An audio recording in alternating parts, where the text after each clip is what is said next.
Alright, I know you're not gonna believe this. I used to be a skeptic too. But everything you know about reality is a lie. And you can't know the truth, okay? So one time, while I was living in some place, some creepy shit happened. I saw something scary in my mirror. I turned around and it said the time was 13666. Oh god. Then I saw a little girl smiling at me, but she was like a creepy little girl, so whatever. Then the skeleton popped out and disemboweled her. So I was like, okay, I'm done with this. So I walked outside, and I found a time traveler who told me he killed Archduke Franz Ferdinand and Abraham Lincoln. Which is weird, because why would he do that? So I just walked along, thinking that everything was fine. Now when the sky turned red for some reason. Then I found a yard sale that was selling games. I found a Pokemon one that was just a blank cartridge with Pokemon written on it in marker. I said, I'll take it, and the yard sale guy was like, dude, that game is haunted, and I was like, bitch, I don't care. Then I punched him in the gut and left him $5 with $3 tip, of course. When I got home, I started playing the game.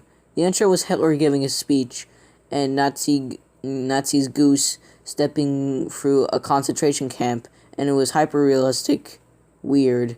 And I heard the Lavender Town theme being played on an endless loop, and I thought, fuck. But then it was okay, because I found a secret that wasn't supposed to be in the game, and I felt proud. I then remembered that before I left, the art sale guy told me that the kid who owned this game put satanic powers in it, and committed suicide. But then I realized that I didn't give a shit and kept on playing.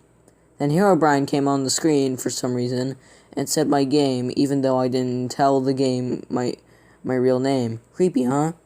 So I kept on playing as normal.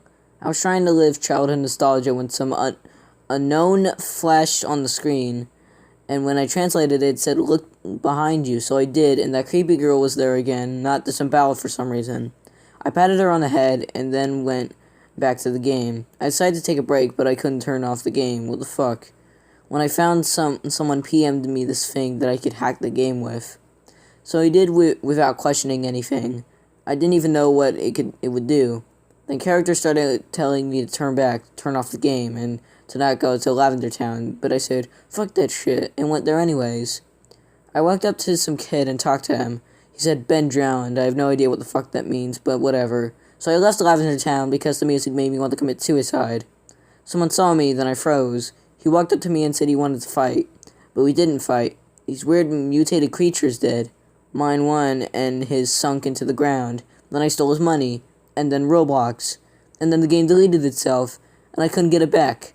Now that it was over, I decided to watch TV, but before that, I went back on the computer, and a friend of mine who was already on, who was also an intern at Nickelodeon like me, sent me a weird file. It was called Super Suicide SpongeMouse.avi. Using my L3 skills and faggot.exe, I got the file on my TV and I watched it.